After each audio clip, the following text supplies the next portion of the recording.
Hello everyone, welcome to Sanmargaha classes. 28th question of a day in the ashram. 28ನೇ ಪ್ರಶ್ನೆ. Write a paragraph describing your idea of a good school. It is for 3 marks. Okay, 3 ಅಂಕದ ಪ್ರಶ್ನೆ ಇದು.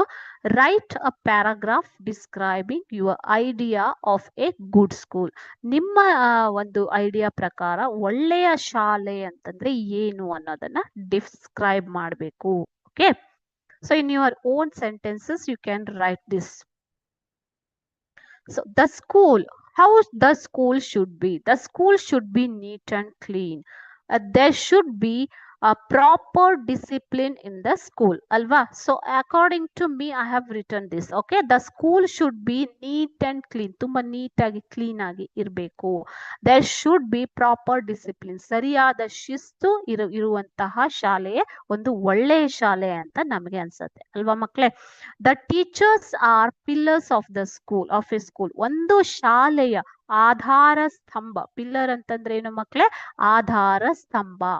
ಆಧಾರ ಸ್ತಂಭ ಅಂತಂದ್ರೆ ಯಾರು? ಅದಕ್ಕೆ teachers, ಶಿಕ್ಷಕರು.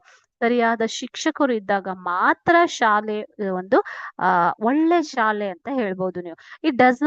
It may not include good infrastructure. Good means hi-fi infrastructure, modern infrastructure and equipments, high rise buildings ಆ ತರ ಅಲ್ಲ ಅಲ್ವಾ.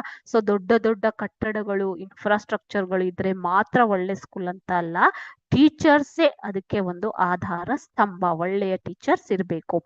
ದೇ ಮಸ್ಟ್ ಬಿ, ಹೇಗಿರ್ಬೇಕು ಟೀಚರ್ಸ್ ಅಂತಂದ್ರೆ, ದೇ ಮಸ್ಟ್ ಬಿ ಎಜುಕೇಟೆಡ್, ಸರಿಯಾಗಿ ಶಿಕ್ಷಿತರಾದಂತಹ, ಕೈಂಡ್ ತುಂಬಾ ಒಳ್ಳೆಯವರು, ಲರ್ನ್ಡ್ ಕಲಿತಂತಹ, ಡಿಸಿಪ್ಲಿನ್ಡ್ ಶಿಸ್ತುಬದ್ಧವಾದ, and have lot of patience. ತುಂಬಾ ಶಿಕ್ಷಕರಾದವರಿಗೆ ತುಂಬಾ ತಾಳ್ಮೆ ಇರಬೇಕು ಮಕ್ಕಳ ಜೊತೆಗೆ ಡೀಲ್ ಮಾಡೋದಿಕ್ಕೆ. Okay, so they should deal with the children, they should nurture the children, they should nurture their knowledge, support them, solve their doubts, isn't it? So they should have lots of patience to work with children. Okay, they must love the profession and children. ಅವರು ತಮ್ಮ profession, ವೃತ್ತಿಯನ್ನ ಮತ್ತು ಮಕ್ಕಳನ್ನ ಪ್ರೀತಿಸುವಂತಹ ಶಿಕ್ಷಕರನ್ನ ಹೊಂದಿರುವ ಶಾಲೆಯೇ ಒಂದು ಉತ್ತಮ ಶಾಲೆ. ಅದೇ ರೀತಿ magnificent building, spacious classrooms and big fields are not as much important according to us, isn't it? So Shantiniketan, you have studied in this lesson about the Shantiniketan school. They did not have classrooms only. They did not have lots of books. Okay, so where do they sit with the sit for the study with their teachers? In the open air under the tree alva. So big classrooms adu necessary illa. Okay na.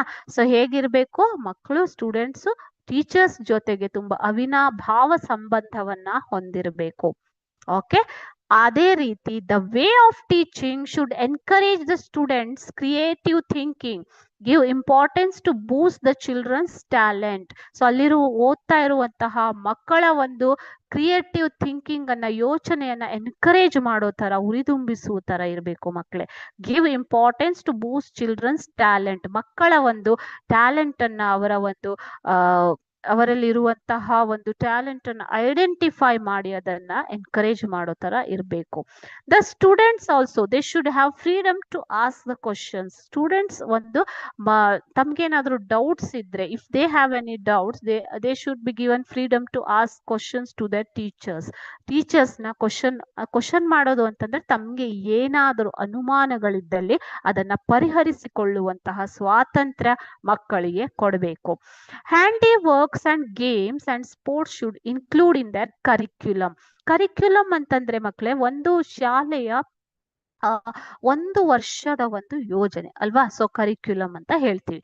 So ಆ curriculum ಅಲ್ಲಿ ಅಥವಾ ಏನೇನು study ಮಾಡ್ತಾರೋ ಆ ಸ್ಟಡಿಯಲ್ಲಿ, ಅಧ್ಯಯನದಲ್ಲಿ handy works ಇರ್ಬೇಕು, ಜೊತೆಗೆ sports ಇರ್ಬೇಕು ಮತ್ತು ಗೇಮ್ಸ್ ಇರ್ಬೇಕು. ಬರೀ ಪುಸ್ತಕಗಳನ್ನ ಓದೋದಷ್ಟೇ ಅಲ್ಲ. ಸೊ ಅದನ್ನ ಎಲ್ಲಿ ಅಪ್ಲೈ ಮಾಡ್ತೀರಾ ಅನ್ನೋದು ಮಕ್ಕಳಿಗೆ ಗೊತ್ತಾಗ್ಬೇಕು ಅಲ್ವಾ. So not only studying the lessons. Okay, so they should have the practical knowledge, where to apply the knowledge or whatever the things they have studied in the books. That experience children should get.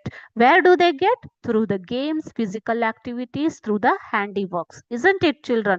So all this should be there in a school. And the students should also be obedient, ವಿಧೇಯರಾಗಿರಬೇಕು.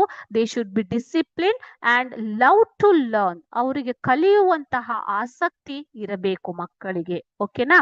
So this is how we can say that all these things equipped in a school means that is a very good school. ಈ ಒಂದು ಎಲ್ಲ ಸೌಲಭ್ಯಗಳು ಇದ್ದಲ್ಲಿ ಆ ಒಂದು ಶಾಲೆಯನ್ನ ನಾವು ಅತ್ಯುತ್ತಮ ಶಾಲೆ ಅಥವಾ ಉತ್ತಮ ಶಾಲೆ ಅಂತ ಹೇಳ್ಬೋದು ಮಕ್ಕಳು. ಓಕೆ.